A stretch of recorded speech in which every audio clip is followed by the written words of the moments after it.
Ito na yung NAIA. Papunta rin to ng MOA, Sukat. Yun, sa Cavite. Pwede rin dito. Yun. Napasok na rin natin. Pakita ko na rin sa inyo yung itsura dito at saka saan yung mga exit.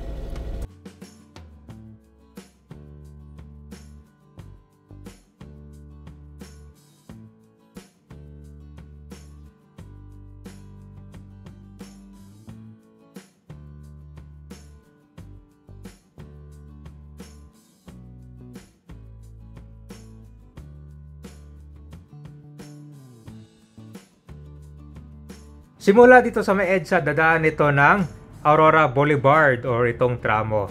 At dito na magkoconnect yan sa may NAIA Expressway. Bali, pwede nyo nang iwasan itong Magallanes kapag congested yan.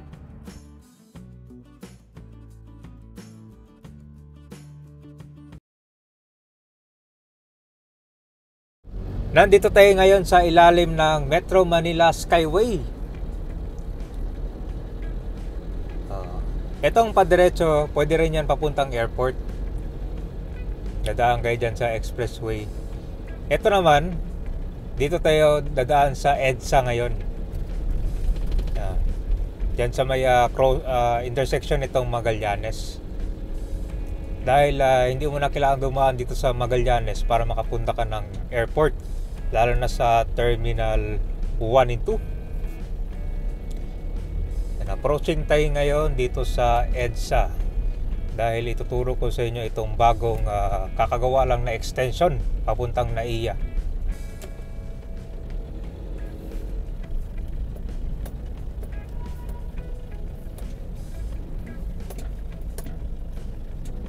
Nandito na tayo sa EDSA.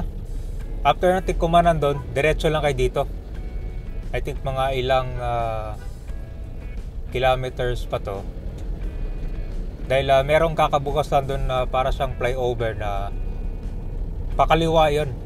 Yung pakaliwa naman, yan yung papunta doon sa may bagong extension na simula dito sa EDSA, dadaan siya ng tramo, tapos doon magkoconnect sa NAIA Expressway o yung NAIX.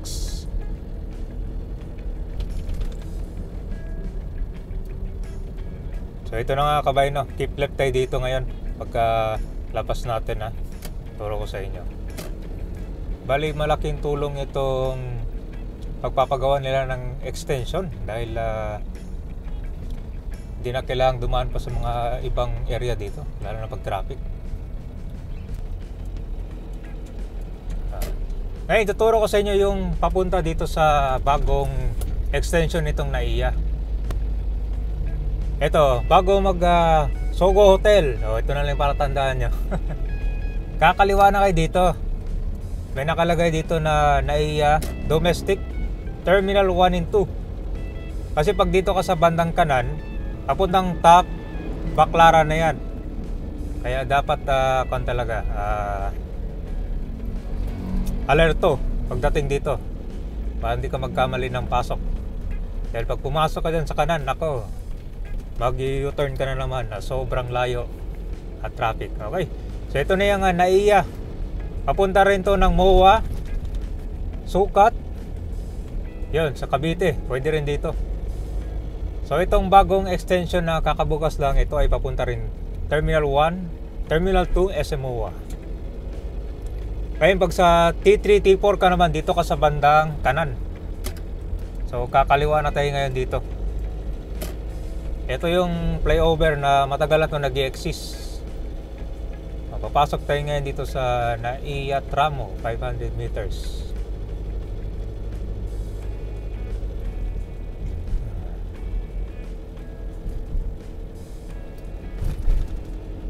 Dito pala. Alright, so masabilis sa biyahe na to. Baba pa tayo ulit dito sa kalsada tapos aakyat ulit yan sa bagong flyover. Ito. Ayun, bukas na nga, oh. Mainit-init pa to.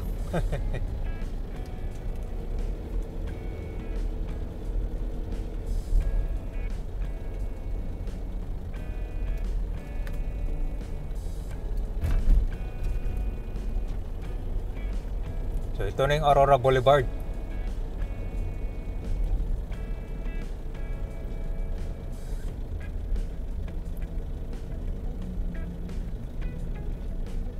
Dito guys, tingnan natin kung hanggang saan yung exit dito.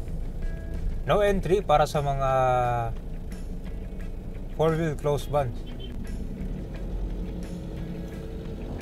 Yun, napasok na rin natin.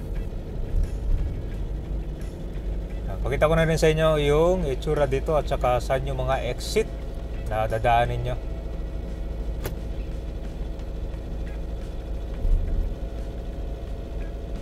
Malaking bagay ito, lalo na sa mga taga Pasay lang malapit, tapos meron kayong hatid dito sa T1 and T2.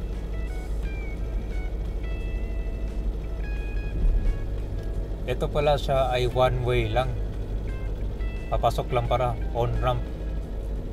Tingnan natin yung exit nito. Alam ko wala pang bayad to kasi kakabukas lang. Ito. Yun yung aeroplano, sakto. Kasalubong natin, no? Lumipad, Cebu Pacific.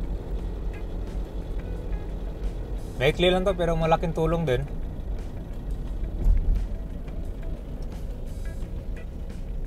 Ito na. Nandito na tayo sa Naiya Expressway. Ngayon, i-exit tayo papuntang T2. Ito na yung dinugtong na extension.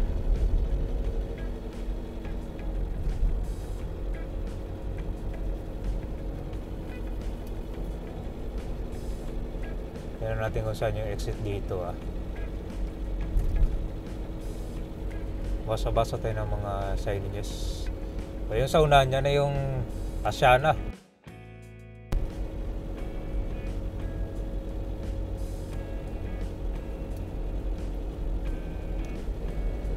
Meron namang mga signage nakalagay dito para lilipat ka na sa lane para hindi ka maalanganin pagdating dun sa exitan itong ramp. Ang ganda ng view dito.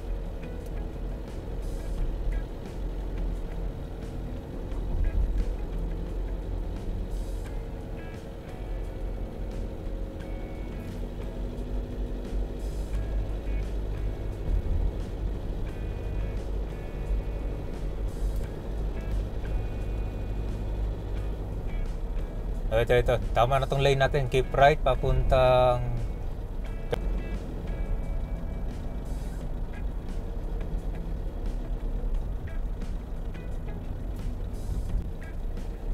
Macapagal Boulevard, Cavite. Dito na. Sa kaliwa pala yung papuntang Cavite, Macapagal Boulevard tsaka Entertainment City. Bali 2-way pa lang. Pwede nyong malabasan dito. Ito siya 1 and 2 and Sukat Road. Alright.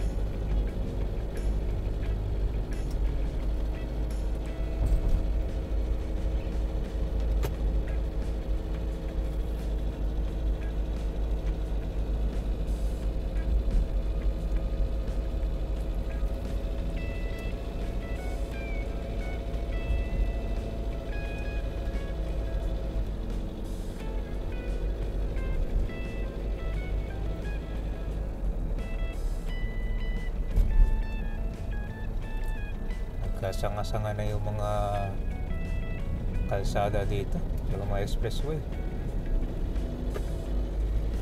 So, T2, keep left. Tama, dito tayo sa left. Pero pag sa T1 naman kayo, yan sa, tama ba? T1, keep right. T2, keep left. Balik. Mga hirapan ako kung dun ito na, Terminal 2. Kanan, Terminal 1. Actually, papuntang Sukat na rin yan Pag nag-exit kayo dyan sa bandang kanan.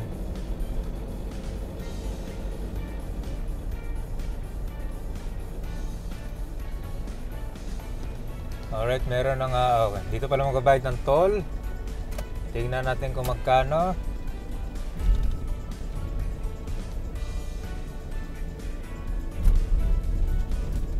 Wala pa tayong babayaran na toll.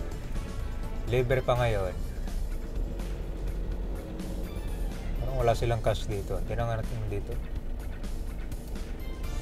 Mga less than 50 siguro, something. Yan babayaran.